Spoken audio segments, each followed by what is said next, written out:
સીતારામ, સદવિદા, જય મહામર, જય શ્રી કૃષ્ણ।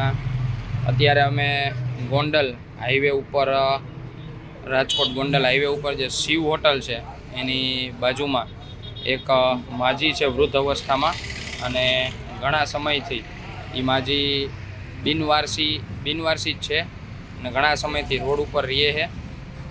એટલે આપણે એમને આપણા આશ્રમે આજે લઈ જઈશું।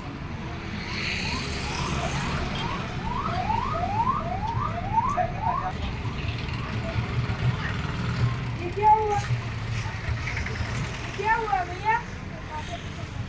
काटा लगा? કાનમાં चलो અને માથામાં એને બહુ ભીંગડા। એમ તો મેં 2 વાર કાઢવા હતા। કેમ કોઈ હજી આવ્યું જ નથી। 4 વર્ષ અમે હાથે। શું નામ તમારું? આપણા ભૂપતભાઈ છે તે આપણા જે આ પ્રભુજી છે એમને ખૂબ જ સારી રીતે સાચવતા હતા। એ બદલ એમનો ખૂબ ખૂબ આભાર, અને મા અમર એમને હંમેશા સુખી રાખે।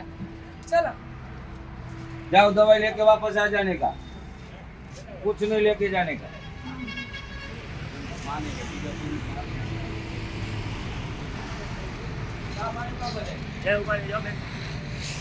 बैठ जाओ भैया। हाँ बैठ जाओ, गाड़ी पे बैठ जाओ।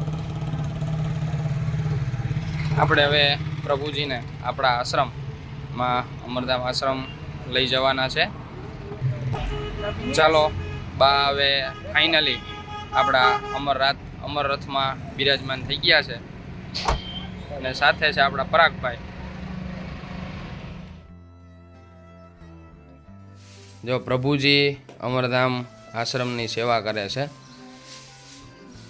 જે પ્રભુજીઓ સારા થતા જાય એ બધા જ પ્રભુજીઓ અમરધામ આશ્રમની સેવામાં લાગી જાય। અને હવે તો એવું લાગે છે કે થોડાક ટાઈમમાં, જો કે અત્યારે 50% ઉપર તો આશ્રમ બધા પ્રભુજીઓએ સંભાળી લીધો છે, પણ એવું લાગે કે થોડાક ટાઈમમાં આખો આશ્રમ આપણો પ્રભુજીઓ જ હલાવશે।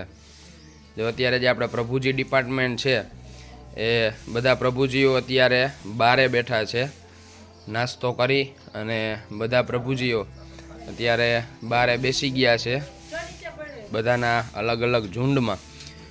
અને આ પ્રભુજી જે છે એ આપણા જે પ્રભુજી ખંડ છે એની સાફ સફાઈમાં લાગી ગયા છે। એટલે હવે એવું લાગે છે કે થોડાક ટાઈમમાં આખો આશ્રમ આપણો પ્રભુજી બધા સંભાળી લેશે।